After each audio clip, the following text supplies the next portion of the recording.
السلام علیکم ورحمۃ اللہ۔ ان الحمد للہ نحمده ونستعینه ونستغفره ونعوذ باللہ من شرور انفسنا ومن سیئات اعمالنا من يهده اللہ فلا مضل له ومن يضلل فلا هادی له واشهد ان لا الہ الا اللہ واشهد ان محمدا عبده ورسوله رب اشرح لي صدری ويسر لي امری واحلل عقدۃ من لسانی یفقہوا قولی۔ ہر قسم کی تعریف اور شکر اللہ رب العزت کے لیے لائق اور زیبا ہے، جو ساری کائنات کا ایک و تنہا خالق، مالک، مربی اور منتظم ہے۔ درود و سلام ہو انبیاء اکرام پر، خصوصاً نبی مکرم رحمت للعالمین امام الانبیاء محمد الرسول اللہ صلی اللہ علیہ وسلم پر اور آپ کے اصحاب پر۔ اللہم صلی علی محمد وعلی آل محمد۔ معزز سامعین اکرام، آج انشاءاللہ سورہ انبیاء کی آیت نمبر 98 سے کلاس رہے گی۔ اللہ رب العزت سے دعا ہے کہ اللہ رب العزت ہمیں صحیح معنوں میں، یعنی قرآن کو خود قرآن کی روح سے، قرآن کو صحیح احادیث سے، اور قرآن کو اس طرح جس طرح نبی مکرم صلی اللہ علیہ وسلم نے سمجھایا اور صحابہ اکرام نے فہم حاصل کیا، سمجھا اور ایمان کے ساتھ عمل کر کے لوگوں تک پہنچانے کی توفیق عطا فرمائے، آمین یا رب العالمین۔ لفظی ترجمے کے اوپر غور کریں گے۔ آیت نمبر 98۔ اعوذ باللہ من الشیطان الرجیم، اے اللہ ہم تیری پناہ میں آتے ہیں شیطان سے۔ اے خالق، تو ہمیں شیطان مردود کے مکر و فریب سے بچا لے کہ وہ تیرے کلام سے، تیرے دین سے ہمیں دور کر دے۔ بسم اللہ الرحمن الرحیم، اللہ کے نام کے ساتھ جو بڑا مہربان، بار بار رحم فرمانے والا ہے۔ اس عظیم کام کو کہ ہمارا خالق ہم سے کیا خطاب کرتا ہے، کیا ہمارے لیے احکام و مسائل نازل فرمائے ہیں، کیا ہمارے لیے نصیحتیں نازل فرمائی ہے، اس عظیم کام کو ہم اللہ رب العزت کے نام سے شروع کرتے ہیں۔ اے اللہ، تو رحمان ہے، تو رحیم ہے، تو ہمیں اس کلام کو سکھا دے، اس کلام کو سمجھا دے، اس پر ایمان دے دے اور عمل کے ساتھ ہمیں لوگوں تک پہنچانے کی توفیق عطا فرما، آمین۔ انکم، بے شک تم، وما، اور جن کی، تعبدون، تم عبادت کرتے ہو، من دون اللہ، سوائے اللہ کے، اللہ کے علاوہ تم جن کی بھی عبادت کرتے ہو، حسبو، ایندھن ہوں گے، جہنما، جہنم کے، یعنی یہ جہنم کے فیول ہوں گے، ایندھن ہوں گے، جہنم میں جلائی جانے والی چیز ہوگی۔ انتم، تم، لہا، اس پر، واردون، وارد ہوگے، یعنی داخل ہونے والے ہو، تم اس میں ڈالے جانے والے ہو۔ کون؟ تم بھی اور جن کی تم اللہ کے علاوہ عبادت کرتے ہو ان کی بھی۔ لو، اگر، کانا، ہوتی، ہؤلاء، یہ، آلہتن، الہ، ما، نہ، وردوہا، وہ وارد ہوتے اس میں، اگر یہ الہ ہوتے تو یہ جہنم میں وارد نہ ہوتے۔ وَكُلٌّ، اور سب کے سب، فیہا، اس میں، خالدون، ہمیشہ رہنے والے۔ ہمیشہ، خالدون کا لفظ جہاں پر بھی قرآن میں آیا ہے، ہمیشہ، ہمیش کے لیے، کہ ہمیشہ ہمیش جہنم کا یہ ایندھن بننے والے ہیں۔ اللہ کے علاوہ جن کی عبادت ہوتی ہے، انبیاء اور صالحین کو چھوڑ کر کے، یہ سب کے سب اس کا ایندھن بننے والا ہے۔ لہم، ان کے لیے، فیہا، اس میں، زفیرن، چلانا ہوگا، وہم، اور وہ، فیہا، اس میں، لا یسمعون، نہ وہ سنیں گے، ایسی چیخ اور پکار وہاں پر ہوگی۔ ان الذین، بے شک وہ لوگ، اب یہاں پہ کچھ لوگوں کو، یعنی کچھ متقی اور پرہیزگاروں کو اللہ رب العزت نے الگ فرمایا۔ ان الذین، بے شک وہ لوگ، سبقت، پہلے طے ہو گئے، لہم، ان کے لیے، منا، ہمارے طرف سے، حسنہ، بھلائی، لیکن وہ لوگ جن کے لیے ہمارے طرف سے پہلے سے بھلائی مقرر ہو گئی ہے، اولئک، یہی لوگ ہیں، انہا، اس سے، مبعدون، دور رکھے جانے والے، ایسے لوگ اس جہنم سے دور رکھے جائیں گے۔ لا یسمعون، نہیں وہ سنیں گے، اور یہ جب جنت میں داخل کیے جائیں گے اللہ کے نیک اور صالح بندے، تو وہ نہیں سنیں گے، حسیسہا، اس کی آہٹ کو، وہم، اور وہ، یعنی جہنم کی آہٹ بھی انہیں سنائی نہیں دے گی، جہنم کی آہٹ سے بھی ان کو دور رکھا جائے گا۔ فی مشتہد، اس میں جو خواہش کریں گے، یعنی اس جنت میں جو خواہش کریں گے، انفسہم، نفس ان کی، خالدون، ہمیشہ رہنے والے ہیں، اس جنت میں ہمیشہ رہنے والے ہیں۔ آئے تفسیر کی طرف۔ آیت نمبر 98، تفسیر ابن کثیر، مصباح المنیر، جلد نمبر 4، صفحہ نمبر 148۔ 148 سے آج ہم پڑھیں گے۔ بے شک تم اور جن کی اللہ کے سوا تم عبادت کرتے ہو، جہنم کا ایندھن ہے، تم اس میں داخل ہونے والے ہو، اس جہنم میں تم داخل ہونے والے ہو۔ اگر یہ واقع معبود ہوتے، اگر یہ واقعی حقیقتاً اللہ کے علاوہ یہ عبادت کے لائق ہوتے، ضرورت کا پورا کرنے اور مصیبت کا دور کرنے کے لائق ہوتے، اگر یہ واقعی معبود ہوتے تو اس میں داخل نہ ہوتے. یعنی یہ اپنی حفاظت نہیں کر پا رہے، جہنم کی آگ سے اپنے آپ کو نہیں بچا پائیں گے تو یہ تمہیں کیا بچائیں گے. اور دنیا میں بھی تم دیکھتے ہو، اور اس کے پہلے کی کلاس میں ہم پڑھ چکے ہیں کہ ابراہیم علیہ السلام نے ان کا کیا حل کیا تھا. یہ اپنے آپ کو نہیں بچا پائے تھے. ابراہیم علیہ السلام نے داہنے ہاتھ میں، اللہ فرماتا ہے، ایک بڑا ہتھوڑا لیا اور سب کو توڑ پھوڑ دیا سوائے ایک بڑے کے.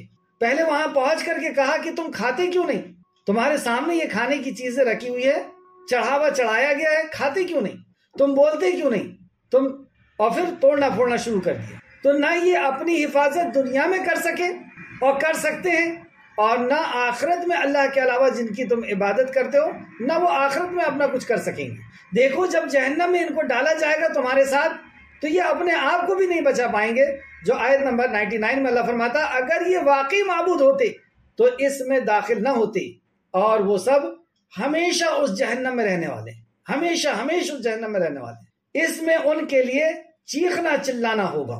یہ جو مشرکین ہیں وہاں پہ ان کا چیخنا اور چلانا ہوگا، اور وہ اس میں کچھ سن نہ پائیں گے.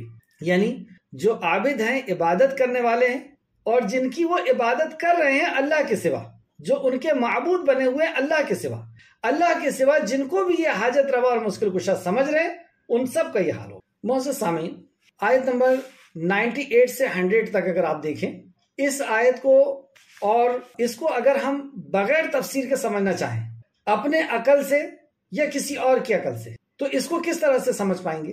جیسے آپ دیکھیں کہ یہاں پر یہ کہا جا رہا ہے کہ بے شک تم اور جن کی اللہ کے سوا تم عبادت کرتے ہو جہنم کا ایندھن ہے، تم سب اس میں داخل ہونے والے ہو. تو اس سے یہ سمجھ میں آتا ہے کہ انبیاء، فرشتے، صالحین جن کی بھی عبادت کی جاتی ہے، کیا وہ سب کے سب جہنم میں جائیں گے؟ ایسا تو ہو نہیں سکتا. تو جب یہ ایسا نہیں ہو سکتا تو اس سے یہ بات ثابت ہوتی ہے کہ خانہ کعبہ کے اندر جو بت ہیں وہ نبی، صدیقین اور شہداء کے نہیں ہیں، اگر ہم اپنی ذہن سے اس کو سمجھنے کی کوشش کریں گے. جبکہ صحیح حدیث ہے بخاری شریف کی کہ وہ نبیوں کے یعنی ابراہیم اور اسماعیل علیہ السلام کا بھی وہاں پہ مجسمہ تھا. اور بھی دوسرے مقام سے اگر ہم دیکھیں تو فرشتوں کی بھی عبادت کرتے تھے.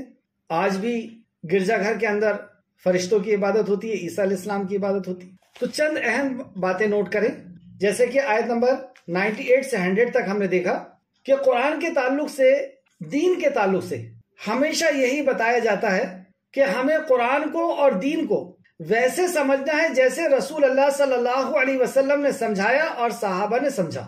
پھر سے سمجھ لیں، قرآن کے تعلق سے، دین کے تعلق سے ہمیشہ یہی بات بیان کی جاتی ہے قرآن و حدیث کی روشنی سے کہ ہمیں قرآن کو ویسا سمجھنا ہے، دین کو ویسا سمجھنا ہے جیسا کہ نبی مکرم صلی اللہ علیہ وسلم نے سمجھایا اور صحابہ اکرام نے سمجھا. نمبر 2، قرآن کو اللہ نے ہر بندے پر نازل نہیں کیا کہ ہر کوئی اس کو سمجھ لے. یعنی قرآن تنہا نازل نہیں ہوا ہے، قرآن کے ساتھ صاحب قرآن بھی ہیں، اللہ کے رسول صلی اللہ علیہ وسلم بھی ہیں.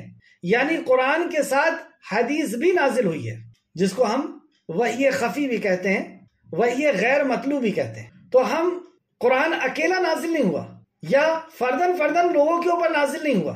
قرآن نبی مکرم صلی اللہ علیہ وسلم کے قلب اطہر پر نازل ہوا ہے، اور اس کا ایکسپلینیشن، اس کی تفسیر بھی نبی کریم صلی اللہ علیہ وسلم کے اوپر نازل ہوئی ہے، اور آپ نے اس قرآن کو اس حدیث کے یعنی اللہ رب العزت کی وحی کے مطابق سمجھایا ہے. اس تعلق سے دلیلیں پہلے گزر چکی ہیں. تیسرا پوائنٹ، آیت نمبر 98 سے 100 تک یہاں تک بات مکمل نہیں ہوئی ہے، یہاں تک بات مکمل نہیں ہوئی ہے کہ یہ سب کے سب جہنم میں جائیں گے. جیسے کہ سورہ عصر میں ہم پڑھتے ہیں والعصر، قسم زمانے کی، ان الانسان لفی خسر، کی سارے کے سارے انسان جہنم میں جانے والے ہیں. تو کیا سارے کے سارے انسان جہنم میں جانے والے؟ سارے انسانوں کو اللہ رب العزت نے یہاں پہ خطاب کیا، یہاں پہ سب لوگ آ گئے، نبیین، صدیقین، شہداء، صالحین سب آ گئے. لیکن پھر کچھ لوگوں کو استثناء کیا، الگ کیا اللہ نے، یہ کہہ کر کے الا الذین آمنوا، لیکن وہ لوگ جنہوں نے ایمان لائے، وعملوا الصالحات وتواصوا بالحق وتواصوا بالصبر. اسی طریقے سے آیت نمبر 100 تک بات کمپلیٹ نہیں ہوئی ہے. تو قرآن کو ہم بغیر تفسیر سے، بغیر نبی کریم صلی اللہ علیہ وسلم نے جس طرح سمجھایا اس طرح ہی ہم کو سمجھنا ہوگا. اگر ہم اپنی مرضی سے سمجھنے لگیں گے اپنی عقل سے سمجھنے لگیں گے تو ہم قرآن کو نہ سمجھ کر کے اور گمراہ ہو جائیں گے۔ اللہ رب العزت ہم سب کی حفاظت فرمائے۔ تو قرآن کی تفسیر کسی رائے اور کسی قیاس سے ہم نہیں سمجھ سکتے، رسول اللہ صلی اللہ علیہ وسلم کے فرمان سے ہی ہم کو سمجھنا ہوگا۔ تو دیکھیں اس آیت کو رسول اللہ صلی اللہ علیہ وسلم نے کس طرح سے سمجھایا۔ تفسیر ابن کثیر جلد نمبر 4 صفحہ نمبر 150۔ محمد بن اسحاق بن یسار رحمۃ اللہ علیہ نے کتاب سیرہ میں لکھا ہے کہ مجھے یہ خبر پہنچی ہے کہ رسول اللہ صلی اللہ علیہ وسلم ایک دن مسجد میں ولید بن مغیرہ کے پاس بیٹھے ہوئے تھے۔ دیکھیں اس کو ایک چیز اور سمجھیں کہ یہ آیت اگر آج بھی کسی مشرک کے سامنے اگر ان 3 آیتوں کو پڑھیں تو وہ بڑا خوش ہو جائے گا اور کہے گا کہ اب تو میں ان کے اوپر غالب آ گیا، جو شرک کرتے ہیں، انبیاء علیہ السلام کی عبادت کو شرک کہتے ہیں، ولیوں کی عبادت کو شرک کہتے ہیں، اور فرشتوں کی عبادت کو جو لوگ شرک کہتے ہیں، یہ آیت سے ہم ان کے اوپر غالب آ جائیں گے۔ کیونکہ اس آیت سے یہ ثابت ہو رہا ہے کہ اللہ کے علاوہ جن کی عبادت کی جاتی ہے وہ صرف اور صرف پتھر ہے۔ کیونکہ کیا کہا جا رہا ہے، آیت کو پھر سے دیکھیں، بے شک تم اور جن کی تم اللہ کے سوا عبادت کرتے ہو وہ جہنم کا ایندھن ہے، تم اس میں داخل ہونے والے ہو۔ اگر یہ واقعی معبود ہوتے تو اس میں داخل نہ ہوتے، اور وہ سب ہمیشہ اس میں رہنے والے ہیں۔ اس میں ان کے لیے چیخنا اور چلانا ہوگا اور اس میں وہ نہ سن پائیں گے۔ تو یہاں سے مراد انبیاء اور صدیقین اور شہداء تو نہیں ہو سکتے، تو گویا کہ ان کی عبادت جو ہے وہ جائز ہے۔ یہ اپنی عقل سے یہ مسئلہ نکلے، جبکہ یہاں پہ بات کمپلیٹ نہیں ہوئی ہے، اور اسی بات کو مشرکین مکہ نے بھی جب سنا تو وہ کہتے ہیں، اور کیا کہتے ہیں، اور پھر کون سی آیت نازل ہوئی اور رسول اللہ نے کیسے سمجھایا اس آیت کو، وہ پورا سماعت فرمائیں۔ محمد بن اسحاق بن یسار رحمۃ اللہ علیہ نے کتاب سیرہ میں لکھا ہے کہ مجھے یہ خبر پہنچی ہے کہ رسول اللہ صلی اللہ علیہ وسلم ایک دن مسجد میں ولید بن مغیرہ کے پاس بیٹھے ہوئے تھے کہ نصر بن حارث بھی آ کر ان کے ساتھ بیٹھ گیا۔ تو یہ ولید بن مغیرہ اور نصر بن حارث یہ دونوں مشرکین ہیں، اور ان کے سامنے نبی کریم صلی اللہ علیہ وسلم بیٹھ کر کے انہیں دعوت دے رہے تھے۔ اس وقت مسجد میں قریش کے اور بھی کئی آدمی بیٹھے ہوئے تھے، تو رسول اللہ صلی اللہ علیہ وسلم نے گفتگو فرمائی، یعنی آپ نے ان کو دعوت دینا شروع کی۔ نصر بن حارث اس وقت آپ کے سامنے تھا، آپ نے اس سے مخاطب ہو کر گفتگو فرمائی، حتیٰ کہ اس سے لاجواب کر دیا۔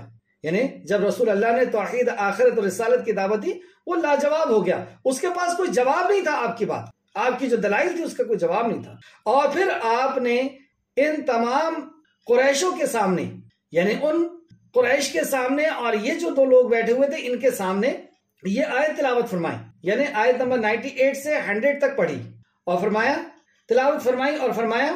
پھر رسول اللہ صلی اللہ علیہ وسلم کھڑے ہو گئے، یعنی آپ صلی اللہ علیہ وسلم مسجد میں مشرکین کے ساتھ بیٹھے ہوئے تھے، ولید بن مغیرہ بھی ہے، نصر بن حارث بھی ہے، اور قریش کے بھی کچھ لوگ ہیں جو مشرکین ہیں۔ آپ صلی اللہ علیہ وسلم انہیں دعوت دے رہے ہیں، اور وہ جب لاجواب ہوئے، آپ کے سوالوں کا کوئی جواب نہ دے سکے، توحید کے خلاف کچھ بول نہ سکے، رسالت کے خلاف کچھ بول نہ سکے، تو آپ صلی اللہ علیہ وسلم نے انہیں یہ آیت تلاوت کر کے فرمائی کہ دیکھو جو اللہ کے علاوہ تم جن کی عبادت کرتے ہو۔ اب دیکھیں کیا منظر ہوگا، وہ مسجد یعنی مکی صورت ہے، خانہ کعبہ کی بات ہو رہی ہے، اور وہاں پہ اللہ کے علاوہ کئی بتوں کی عبادت ہو رہی ہے۔ تو نبی کریم صلی اللہ علیہ وسلم فرما رہے ہیں کہ تم بھی اگر تم نے توبہ نہ کیے تو تم بھی اور تم جن کی عبادت کرتے ہو یہ سب جہنم میں جائیں گے، اور وہاں پہ ان کا کوئی پرسان حال نہیں ہوگا۔ یہ کہہ کر کے نبی کریم صلی اللہ علیہ وسلم کھڑے ہو گئے، یعنی اتنی بات کر کے آپ صلی اللہ علیہ وسلم وہاں سے تشریف لے گئے۔ ادھر عبداللہ بن زبارہ سہمی آیا اور وہ بھی قریش کے ساتھ بیٹھ گیا، مطلب آپ صلی اللہ علیہ وسلم چلے گئے اور اس کے بعد یہ ایک شخص جو ہے زبارہ سہمی آیا اور وہاں پر بیٹھ گیا۔ ولید بن مغیرہ نے عبداللہ بن زبارہ سے کہا کہ اللہ کی قسم، کیا کہہ رہا ہوں، اللہ کی قسم، یعنی مشرک ہے، مشرک اسی لیے تو ہے کیونکہ وہ اللہ کو بھی مانتا ہے اور اللہ کے علاوہ کسی اور کو بھی ضرورت کا پورا کرنے والا، مصیبت کا دور کرنے والا مانتا ہے، اللہ کے علاوہ کسی اور کو بھی سجدہ کرتا ہے، کسی اور سے بھی منت کرتا ہے۔ تو ولید بن مغیرہ نے عبداللہ بن زبارہ سے کہا کہ اللہ کی قسم نصر بن حارث بن عبد المطلب کے پاس ابھی کھڑا تھا اور بیٹھا نہیں تھا کہ محمد آیا محمد صلی اللہ علیہ وسلم نے کہا کہ ہم اور ہمارے یہ تمام معبود، کیا کہتا ہے اپنے آپ کو؟ ہم، مطلب محمد صلی اللہ علیہ وسلم نے یہ کہا ہم اور ہمارے یہ معبود جن کی ہم عبادت کرتے ہیں یہ جہنم کا ایندھن ہوں گے۔ عبداللہ بن زبارہ نے یہ سن کر کہا کہ اگر میری محمد صلی اللہ علیہ وسلم سے ملاقات ہو جاتی تو میں ان سے اس موضوع پر بحث کرتا۔ جاؤ، مطلب میری ملاقات تو نہیں ہوئی، وہ تو ایسا کہہ کر کے چلے گئے، اور اپنے دوسرے مشرک ساتھیوں سے کہتا ہے کہ جاؤ محمد سے یہ پوچھو صلی اللہ علیہ وسلم کہ اللہ کے سوا جن کی عبادت کی جاتی ہے اگر وہ سب اپنے عابدوں کے ساتھ، مطلب وہ جن کی عبادت کرتے ہیں ان کے ساتھ جہنم میں جائیں گے تو ہم تو فرشتوں کی بھی عبادت کرتے ہیں، یہودی عزیر کی عبادت کرتے ہیں، اور نصرانی عیسیٰ ابن مریم کی عبادت کرتے ہیں علیہ السلام۔ کیا فرشتے عزیر اور عیسیٰ علیہ السلام بھی جہنم میں جانے والے ہیں؟ تو یہ زبارہ یہ اس طریقے سے ولید اور اس کے ساتھی مجلس میں موجود دیگر لوگوں نے عبداللہ بن زبارہ کی یہ بات سن کر بہت خوش ہو گئے، مطلب اور جو مشرک تھے وہ یہ بات سن کر کے بڑے خوش ہو گئے، اور انہوں نے خیال کیا کہ اپنی اس دلیل کے ساتھ یہ غالب آ جائیں گے، اور وہ یہ خوش ہو گئے کہ دیکھو تمہاری کلام میں ایسا لکھا ہوا ہے اور انبیاء تو نہیں جا سکتے جہنم، یعنی ان کے لیے بات نہیں ہے، ان کی عبادت کی جا سکتی۔ ایسا کہہ کر کے وہ خوش ہو گئے اور کہا کہ اب تو ہم ان کے اوپر غالب آ جائیں گے۔ اور جب رسول اللہ صلی اللہ علیہ وسلم کی خدمت میں اس بات کا ذکر کیا گیا تو رسول اللہ صلی اللہ علیہ وسلم نے فرمایا وہ معبود جو اس بات کو پسند کریں کہ اللہ کے ساتھ اس کی بھی عبادت کی جائے تو وہ اپنے عابد کے ساتھ ہوں گے، یہ لوگ شیاطین کے اور جس کی عبادت کی شیاطین نے انہیں حکم دیا ہے اس کی عبادت کرتے ہیں۔ تو رسول اللہ نے اس کی وضاحت کی کہ اس کا یہ مطلب نہیں ہے، اس کا مطلب یہ ہے کہ وہ لوگ جو اپنی عبادت کرواتے ہیں یا اپنی عبادت میں خوش ہیں، ان کی لوگ عبادت کر رہے ہیں، ان کو سجدہ کر رہے ہیں، ان سے دعا کر رہے ہیں اور وہ خوش ہیں، یا وہ خود لوگوں کو کہہ رہے ہیں کہ ہماری عبادت کرو یا ہمارے حلال و حرام کو مانو، ہمارے قانون کو مانو، اور وہ خوش ہیں، تو یہ لوگ ہیں اس سے مراد، یہ لوگ شیطان کی اور جس کی عبادت کا شیطان انہیں حکم دیتا ہے یہ ان کی عبادت کرتے ہیں۔ بہرحال ان کے اس اعتراض کے بعد اللہ تعالیٰ نے یہ آیت نازل فرمائی۔ اب اس کے بعد آیت نمبر 101 اور 111 نازل ہوئی۔ اس کی وضاحت میں اللہ سبحانہ وتعالیٰ فرماتا ہے جن لوگوں کے لیے ہمارے طرف سے بھلائی پہلے سے مقرر کر دی گئی ہے، پہلے سے مقرر ہو چکی ہے، وہ اس سے دور رہنے والے ہیں۔ تو اللہ رب العزت اب یہ پوری بات ہوئی کہ یہ سب کے سب جن کی تم عبادت کرتے ہو اللہ کے علاوہ یہ سب جہنم میں جانے والے ہیں تمہارے ساتھ، جیسے کہ وہاں پہ فرمایا وَالْعَصْرِ إِنَّ الْإِنسَانَ لَفِي خُسْرٍ کہ قسم زمانے کے سارے انسان جہنم میں جانے والے، إِلَّا الَّذِينَ آمَنُوا لیکن وہ لوگ نہیں جائیں گے جنہوں نے ایمان لایا، عمل صالح کیا، وَتَوَاصَوْا بِالْحَقِّ بات لوگوں تک پہنچایا اور صبر کیا، وہ لوگ نہیں جانے والے۔ ویسے یہاں پہ بتائے کہ تم جس کی عبادت کرتے ہو یہ سب کے سب جانے والے ہیں، لیکن وہ نہیں جائیں گے جن کے لیے پہلے سے وعدہ کیا جا چکا، وہ صالحین اور وہ نیک لوگ۔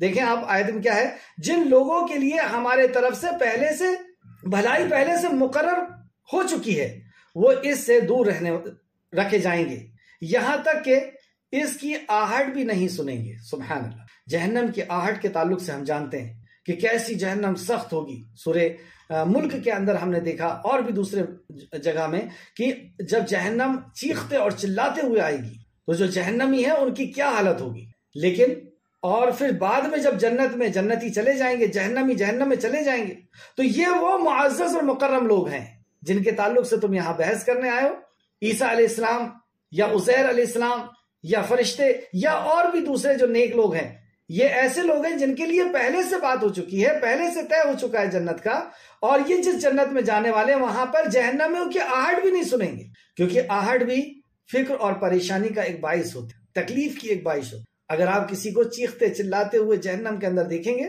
تو اس سے بھی تکلیف محسوس ہوگی، تو اللہ سبحانہ تعالیٰ ان کی آواز تک ان کو نہیں پہنچائے گا، اور جس چیز کو ان کے جی چاہیں گے اس میں وہ پائیں گے اور وہاں پر وہ ہمیشہ رہیں گے۔ آگے فرماتے ہیں سورہ انبیاء آیت نمبر 26 سے 29 تک، اس کے آخر حصے کو میں آپ کو سنا رہا ہوں، آیت نمبر 29، اور جو شخص ان میں سے یہ کہے کہ اللہ کے سوا میں معبود ہوں، اور جو شخص یعنی اللہ کے علاوہ جن کی عبادت ہوتی ہے اور وہ یہ کہے کہ میں اللہ کے سوا معبود ہوں تو اسے ہم دوزخ کی سزا دیں گے اور ظالموں کو ہم ایسی ہی سزا دیا کرتے ہیں۔ تو اس آیت میں بھی اللہ رب العزت نے فرمایا کہ جو اپنی عبادت کروائے، اپنی عبادت سے خوش ہو، ہم اس کو جہنم کی سزا دیں گے، اور انہی کے لیے یہ وعدہ ہے۔ عبداللہ بن زبارہ نے جو یہ ذکر کیا تھا کہ عیسیٰ علیہ السلام کی بھی پوجا کی جاتی ہے، اور ولید اور اس کے ساتھیوں نے اس کی اس بات کے طرف تائید کی تھی، تو اس کے بارے میں اللہ تعالیٰ نے یہ آیت کریمہ بھی نازل فرمائی، سورہ زخرف آیت نمبر 57 سے 61 تک، 57 سے 61 تک، جس کا آخری حصہ یہ ہے، وہ تو ہمارے ایسے بندے تھے، یعنی عیسیٰ علیہ السلام تو ہمارے ایسے بندے تھے جن پر ہم نے انعام کیا، اور بنی اسرائیل کے لیے ان کو مثال بنا دیا، اور اگر ہم چاہتے تو تم میں سے فرشتے بنا دیتے جو تمہاری جگہ زمین میں رہتے، اور وہ عیسیٰ تو قیامت کی نشانی ہے، بس اس میں شک نہ کرو۔ تفسیر الطبری کے حوالے سے تفسیر ابن کثیر نے نقل کیا ہے اس شان نزول کو، تفسیر الطبری جلد نمبر 17 صفحہ نمبر 127 سے 128 تک، اور تفسیر ابن کثیر جلد نمبر 4 مصباح المنیر جلد نمبر 4 صفحہ نمبر 151 سے 152۔ تو خلاصہ کلام یہ کہ اللہ کے علاوہ جن کی عبادت کی جاتی ہے، اور یہاں پہ جن کی عبادت کی جاتی ہے سے مراد وہ لوگ جو اپنی عبادت کراتے ہیں یا اپنی عبادت سے خوش ہیں، اور یہاں پہ وہ لوگ مراد نہیں ہیں جو پہلے سے اللہ رب العزت نے جن کو منتخب کر لیا ہے جنت کے لیے، وہ یہاں پہ مراد نہیں ہے۔ جیسے کہ آیت نمبر 98 سے اگر ہم 102 تک پڑھیں تو یہ بات واضح ہوتی ہے کہ کون لوگ جہنم کا ایندھن بننے والے ہیں اور کون لوگ بچنے والے ہیں۔ اب ان دونوں آیتوں کو ہم دیکھتے ہیں۔ بے شک تم اور جن کی اللہ کے سوا تم عبادت کرتے ہو جہنم کا ایندھن ہے، تم اس میں داخل ہونے والے ہو، اگر یہ واقعی معبود ہوتے تو اس میں داخل نہ ہوتے، اور وہ سب ہمیشہ اس جہنم میں رہنے والے ہیں، اس میں ان کے لیے چیخنا چلانا ہوگا اور وہ اس میں نہ سن پائیں گے۔ بے شک جن لوگوں نے، اب کچھ لوگوں کو اللہ رب العزت استثناء کر رہا ہے، الگ کر رہا ہے کہ کون معبود ہیں ان کے، لیکن وہ اس کے بعد بھی جہنم میں نہیں جائیں گے، کیونکہ ان کے چلے جانے کے بعد ان لوگوں نے ان کی عبادت شروع کی۔ انہوں نے نہیں کہا کہ ہماری عبادت کرنا، انہوں نے یہ نہیں کہا کہ ہم اولاد دے دیں گے، انہوں نے یہ نہیں کہا کہ ہم آپ کی ضرورتوں کو پورا کر دیں گے، مصیبتوں کو دور کر دیں گے، ہم سے آ کر کے مانگنا یا ہم سے دعا کرنا، منت کرنا، ڈیک چڑھانا، انہوں نے نہیں کہا، جبکہ وہ آئے ہی اس لیے تھے، یا انہوں نے جو پیغام پہنچایا تھا وہ باطل معبودوں سے کاٹ کر کے ایک اللہ سے جوڑنے کا انہوں نے کام کیا۔ آج بھی آپ دیکھیں جو ہندوستان کے اندر جن بزرگان دین نے دین کو لوگوں تک پہنچایا، دین کو پہنچایا سے مراد کیا ہے؟ اللہ کے کلام کو، نبی کے فرمان کو پہنچایا اور لوگوں کو اسلام میں داخل کیا۔ تو اسلام میں داخل کیا سے مراد اشہد ان لا الہ الا اللہ و اشہد ان محمد رسول اللہ پڑھایا، کہ اللہ کے سوا کوئی عبادت کے لائق نہیں۔ کیوں پڑھایا؟ کیونکہ یہاں پر ہر کسی چیز کی عبادت ہوتی تھی، جانوروں کی، پتھروں کی، انسانوں کی، پیڑوں پودوں کی، تو ان سب کی عبادتوں سے ہٹا کر کے ایک اللہ کی عبادت جو واقعی خالق اور مالک ہے، واقعی جس نے زمین و آسمان اور سورج اور چاند کو بنایا ہے، واقعی جو رب ہے، جو ہر چیز کی تخلیق کرنے والا، پیدا کرنے والا ہے، ہر چیز کی حفاظت کرنے والا، ہر چیز کی ضرورتوں کو پوری کرنے والا ہے، اور ہر چیز کا جو مدبر ہے، تدبیر کرنے والا ہے، پلاننگ کرنے والا، وہ عبادت کے لائق۔ تو ساری عبادتوں سے کاٹ کر کے ایک اللہ کی عبادت پر جوڑنے کے لیے آئے تھے، جبھی تو وہ بزرگان دین ہوئے، جبھی تو وہ اللہ کے مقرب بندے بنے۔ لیکن لوگوں نے جہاں پر کئی کی عبادت کی جاتی تھی ان کی بھی عبادت شروع کر، جبکہ اس کی مخالفت میں آئے تھے، جبکہ وہ بزرگان دین اس بات کی مخالفت میں آئے تھے کہ اللہ کے علاوہ کسی کی عبادت نہ ہو، اس دعوت کو لے کر کے آئے تھے، لیکن لوگوں نے انہی کی عبادت شروع کر۔ تو ایسے وہ لوگ جو بزرگ ہیں، انبیاء ہیں، نبیین ہیں، صدیقین ہیں، شہداء ہیں، صالحین ہیں، جنہوں نے اپنی عبادت کا حکم نہیں دیا، جیسے عیسیٰ علیہ السلام نے نہیں کہا کہ میری عبادت کرنا، عزیر علیہ السلام نے نہیں کہا کہ میری عبادت کرنا، فرشتوں نے نہیں کہا کہ ہماری عبادت کرنا، اور نوح علیہ السلام کے دور میں جو 5 بزرگان دین کی عبادت ہوتی تھی انہوں نے بھی نہیں کہا تھا کہ ہماری عبادت کرنا، لیکن وہ جب چلے گئے تو ان کی جہاں عبادت کرتے تھے، وہ یہاں جہاں بیٹھا کرتے تھے، جہاں درس اور تدریس کیا کرتے تھے، واعظ و نصیحت کیا کرتے تھے، وہاں پہ لا کر کے ایک پتھر رکھ دیا، شیطان نے رکھوا دیا کہ نشانی رہے گی، پہچان رہے گی۔ پھر دوسری جنریشن آئی تو کہا کہ یہاں پہ بیٹھ کر کے عبادت کیا کرو۔ پھر تیسری جنریشن آئی، اور بگاڑ پیدا ہوا، اور دین سے دوری پیدا ہوئی، کہا کہ انہی سے دعا کر، اور ان سے دعا اور ان سے عبادت شروع ہو گئی۔ تو انہوں نے نہیں کہا تو جنہوں نے عبادت کے لیے نہیں کہا ہے وہ اس میں شامل نہیں ہے۔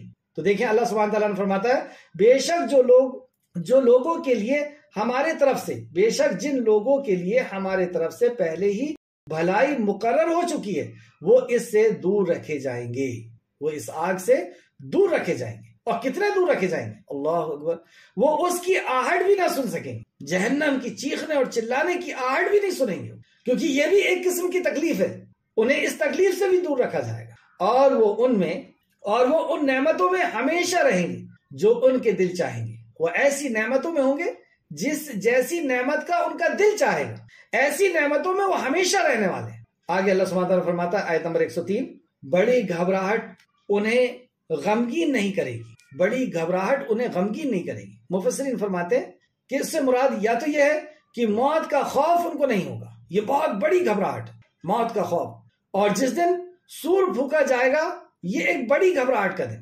پیچھے ہم تفسیر میں ایک بار اور پڑھ چکے ہیں کہ 3 وقت ایسے ہیں جو انسان کے لیے بہت زیادہ گھبراہٹ کا وقت ہوتا ہے، بہت زیادہ ٹینشن، فکر اور پریشانی کا وقت ہوتا ہے۔ ایک وہ وقت جب بچہ اس دنیا کے اندر تشریف لاتا ہے، اس دنیا کے اندر آتا ہے، آپ دیکھتے ہیں وہ کیسا روتا ہے۔ دوسرا وہ وقت جب اس دنیا سے وہ جاتا ہے تو آنے والی گھڑیوں کا اسے خوف ہوتا ہے اور غم ہوتا ہے، جس دنیا کو وہ چھوڑ کر کے جا رہا اس دنیا کو چھوڑنے کا اسے غم ہوتا ہے۔ اور تیسرا خوف اس کو ہوگا جب وہ قبروں سے اٹھایا جائے گا، اور جب قبر سے اٹھ کر کے اور اپنے انجام کے بارے میں وہ سوچے گا کہ یہ تو واقعی سچا ہو گیا، یہ بات تو سچ نکل گئی کہ مرنے کے بعد کی زندگی ہے۔ یہ سارے انبیاء بتاتے تھے، ابراہیم اور موسیٰ کے صحیفوں میں بھی یہ لکھا تھا، قد افلح من تزکا وذکر اسم ربہ فصلی بل تؤثرون الحیاۃ الدنیا، تم نے دنیا کی زندگی کو سب کچھ سمجھ رکھا ہے، بل تؤثرون الحیاۃ الدنیا والآخرۃ خیر وابقیٰ، آخرت آنے والی ہے۔ اور یہ لکھا ہے صحف ابراہیم و موسیٰ، یعنی جتنے بھی انبیاء علیہ السلام آئے اور جو صحیفے آئے اور جو کتابیں آئی، اور سارے انبیاء نے اس وعدے کو، اللہ کے اس وعدے کو لے کر کے آئے کہ اس دنیا کی زندگی کو سب کچھ مت سمجھ۔ اور اللہ رب العزت نے جب دنیا کے اندر انسانیت کو پہنچا رہا تھا، آدم علیہ السلام، حوا علیہ السلام اور جناتوں کو جب پہنچا رہا تھا، اس وقت بھی اللہ رب العزت نے یہ نصیحت کہ تم ہمیشہ کے لیے نہیں جا رہے ہو، ایک خاص وقت مقرر کے لیے تم وہاں پہ جا رہے ہو۔ اس زمین میں تمہیں سے پیدا کیا جائے گا، اس زمین میں تمہیں ڈال دیا جائے گا اور اسی زمین سے تمہیں نکالا جائے گا، یعنی تم اس دنیا میں ہمیشہ کے لیے نہیں جا رہے ہو، ایک خاص ٹائم کے لیے تم کو اس ارتھ میں پہنچایا جا رہا ہے۔ کیوں جا رہے ہو؟ کیا مقصد ہے اس کا؟ سورہ ملک میں اللہ نے فرمایا الذی خلق الموت والحیاۃ لیبلوکم ایکم احسن عملا، تاکہ ہم آزمائیں کہ تم میں کون ہے احسن عمل کرنے والا، یعنی ایگزام دینے کے لیے ہم اس زمین میں آئے، اور اس ایگزام دینے کے لیے سلیبس کی ضرورت ہوتی، تو سلیبس اللہ رب العزت نے فرمایا کہ تم سب کے سب زمین پر اتر جاؤ، سورہ بقرہ کے اندر، اور جب کبھی میری ہدایت تمہارے پاس آئی تو جو اس ہدایت کی اتباع کرے گا ولا خوف علیہم ولا هم يحزنون، نہ اسے خوف ہوگا نہ غم ہوگا۔ قلنا اهبطوا منها جميعا وَيَأْتِيَنَّكُم مِّنِّي هُدًى فَمَن تَبِعَ هُدَايَ وَلَا خَوْفٌ عَلَيْهِمْ وَلَا هُمْ يَحْزَنُونَ، کہ تم سب کے سب زمین پہ اتر جاؤ جب کبھی میری ہدایت تمہارے پاس آئے، اور جو اس ہدایت کی اتباع کرے گا، یعنی ہدایت کیا ہے؟ یہی تو وحی الہی، اللہ کا کلام، نبیوں کا فرمان، اور ہمارے لیے محمد رسول اللہ صلی اللہ علیہ وسلم کا فرمان۔ تو جو اس ہدایت کی اتباع کرے گا اسے خوف اور غم نہیں ہوگا۔ اور دوسرے مقام پہ فرمایا پہنچاتے ہوئے ہی کہ نہ وہ گمراہ ہوگا نہ وہ تکلیف میں پڑے گا۔ تو گمراہی سے بھی بچنا ہے تو یہی ایک کلام ہے۔ اور پھر یہ بھی فرما دیا کہ اس زمین میں تم جا رہے ہو، یہاں شیطان جو ہے وہ تمہارا دشمن ہے، اس سے تمہیں بچ کر کے رہتا ہے۔ تو بہرحال آیت نمبر 103 میں ہے بڑی گھبراہٹ انہیں غمگین نہیں کرے گی، بڑی گھبراہٹ انہیں غمگین نہیں کرے گی۔ موت کی سختی ہو یا قبر سے اٹھائے جانا ہو، یہ دونوں مقام ایسے مقام ہے جو گھبراہٹ کے مقام ہے، وہاں تسلی دینے کون پہنچنے والا ہے؟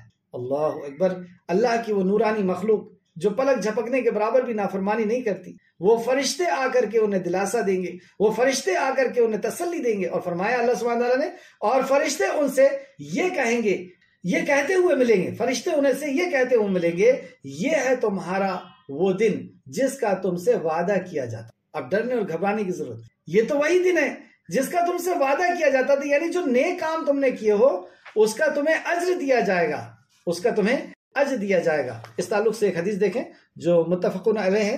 سیدنا عبداللہ بن عباس رضی اللہ عنہ بیان کرتے ہیں کہ رسول اللہ صلی اللہ علیہ وسلم نے فرمایا، اے لوگو، تم قیامت کے دن، یعنی قیامت کے دن سارے کے سارے انسان کس انداز میں اللہ رب العزت کی بارگاہ میں حاضر کیے جانے والے ہیں.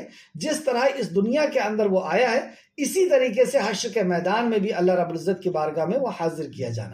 اے لوگو، تم قیامت کے دن ننگے پاؤں، ننگے بدن اور بغیر ختنہ کیے ہوئے پیش کیے جاؤ گے. پھر آپ نے یہ آیت تلاوت فرمائی، جس طرح ہم نے پہلی پیدائش کی ابتدا کی ہے اسی طرح ہم اسے لوٹائیں گے. مطلب پہلی بار جیسے ہم نے پیدا کیا اسی طریقے سے ہم پھر سے لوٹائیں گے. یہ ہمارے ذمے وعدہ ہے، یہ اصل میں اللہ کا وعدہ ہے. یقیناً ہم ہمیشہ پورا کریں گے، اس وعدے کو ہمیشہ پورا کرنے والے ہیں. بخاری شریف حدیث نمبر 4740، مسلم شریف حدیث نمبر 2860. تو ہم بغیر چپل کے، بغیر کپڑے کے اٹھائے جانے والے ہیں. یعنی ہمارے ساتھ صرف ہمارے نام اعمال، ہمارا عمل ہوگا، اور کوئی بھی چیز ایسی نہیں جو ہماری حفاظت کر سکے یا ہمیں بچا سکے. اللہ ہم سب کی حفاظت فرمائے، آمین یا رب العالمین.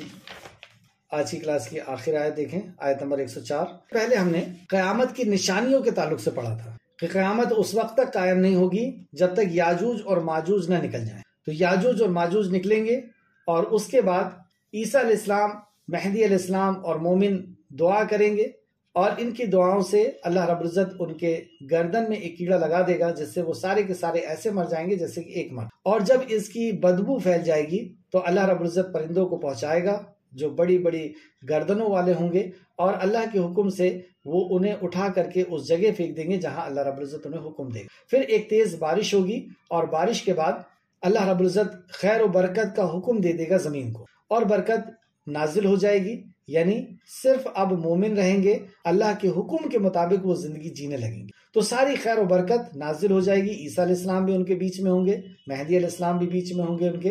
اور یہ جب ایسا وقت جو شریعتاً وقت ہے وہ گزرتا رہے گا، اور ایک وقت آئے گا کہ عیسیٰ علیہ السلام بھی اس دنیا سے رخصت ہو جائیں گے، انتقال ہو جائے گا، اور مہدی علیہ السلام بھی اس دنیا سے رخصت ہو جائیں گے، انتقال ہو جائے گا.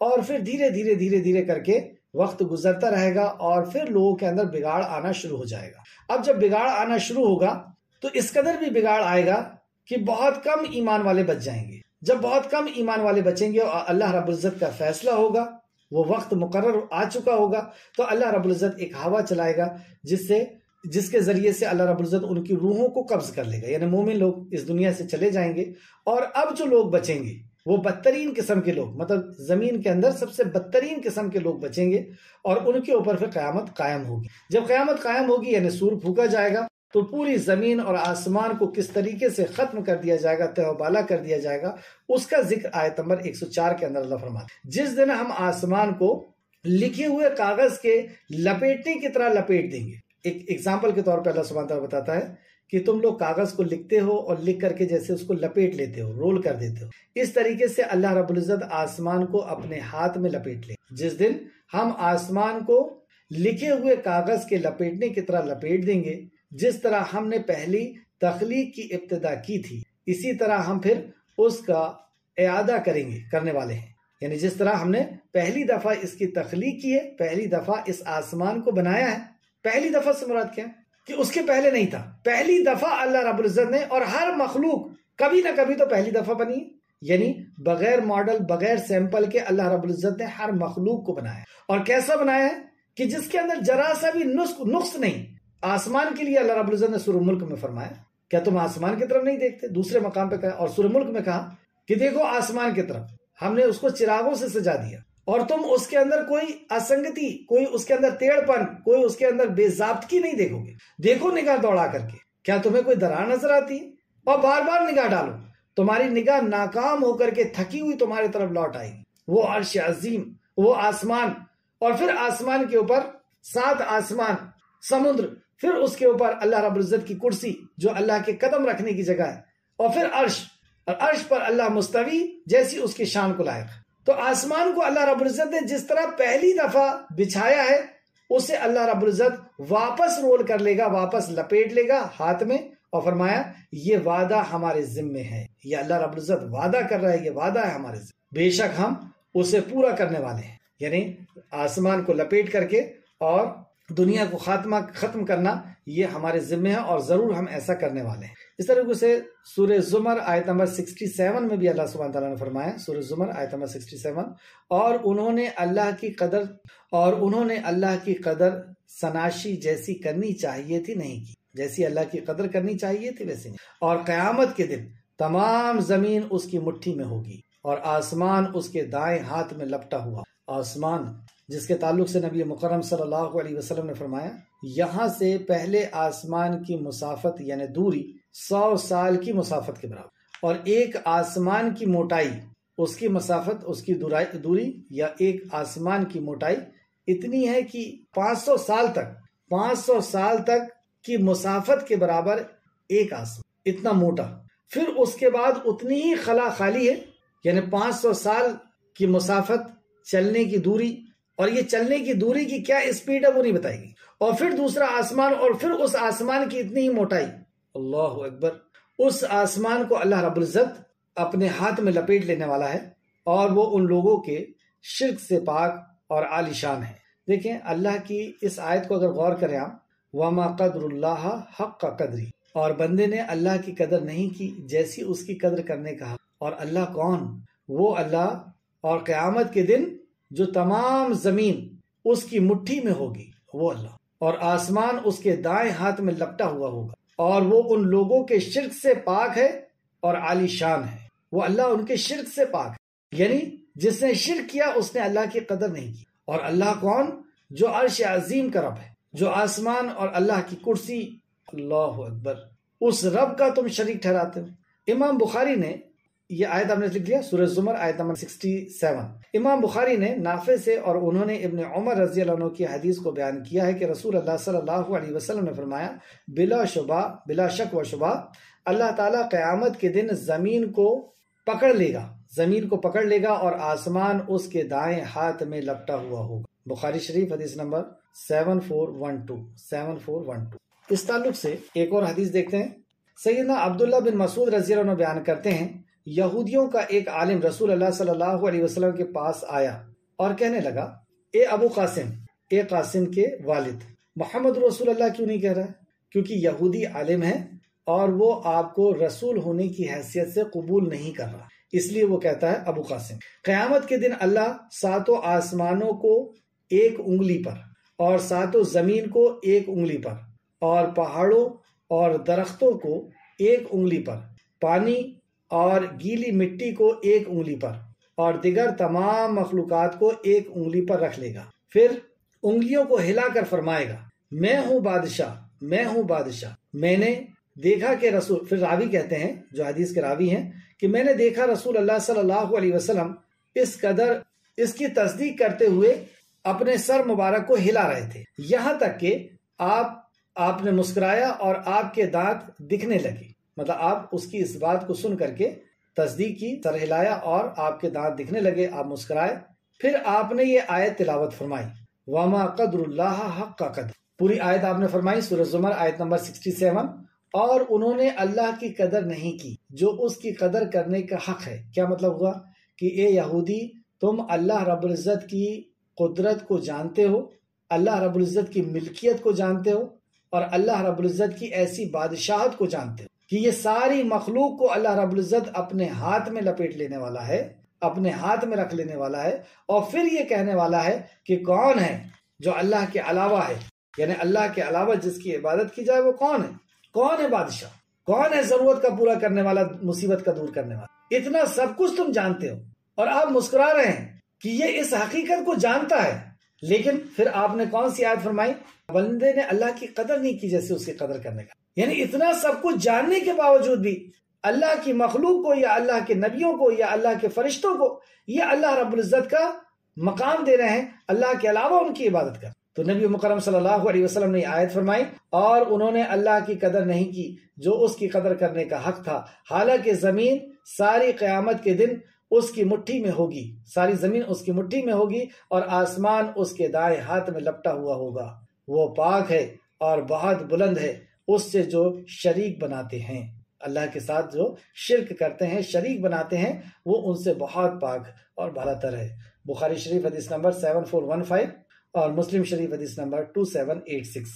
آیت نمبر 104 کو پھر سے سماعت فرمائیں۔ جس دن ہم آسمان کو لکھے ہوئے کاغذ کے لپیٹنے کی طرح لپیٹ دیں گے۔ اب دیکھیں جب آسمان لپٹ جائے گا اور ستارے، جیسے تیسرے پارے میں اللہ نے فرمایا کہ ستارے بے نور ہو جائیں گے، یعنی ان کا جو آپسی ایک دوسرے سے تعلق ہے، ایک ستارے کا دوسرے ستارے سے، وہ تعلق ٹوٹ جائے گا اور سب ایک دوسرے سے ٹکرا جائیں گے اور دھنی ہوئی روئی کی طرح یہ بکھرنے لگ جائیں گے۔ اس منظر کو اللہ رب العزت نے وہاں پہ بیان کیا کہ کس طریقے سے قیامت قائم ہوگی اور کس طریقے سے اللہ رب العزت پوری دنیا کو تہوبالا کر دینے والا ہے، اور جس نے اس کو پہلی دفعہ بنایا تھا وہ اس کو پھر سے بنا کر کے اور اپنے سامنے سب بندوں کو حاضر کرنے والا۔ کیوں؟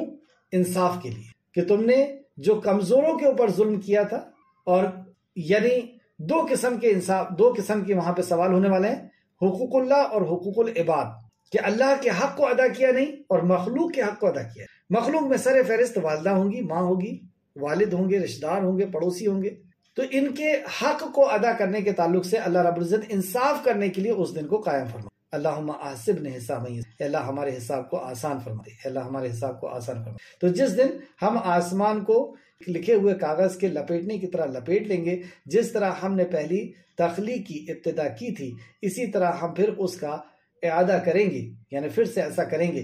یہ وعدہ ہمارے ذمے ہے، بے شک ہم اسے پورا کرنے والے ہیں، اور پورا کر کے اور اللہ رب العزت اپنے حضور ہم سب کو حاضر کرے گا اور حساب و کتاب ہوگا۔ آخر میں اللہ رب العزت سے دعا ہے کہ خالق مالک جو کچھ بھی ہم نے پڑھا اس پہ ہمیں مزید غور و فکر کرنے کی تو توفیق عطا فرما، جب تک ہمیں زندہ رکھ، ایمان، اخلاص اور عمل صالح کے ساتھ زندہ رکھ، ہمارا خاتمہ بالخیر فرما اور نیکوکاروں کے ساتھ ہمارا شمار فرما دے، آمین یا رب العالمین۔ السلام علیکم ورحمۃ اللہ وبرکاتہ۔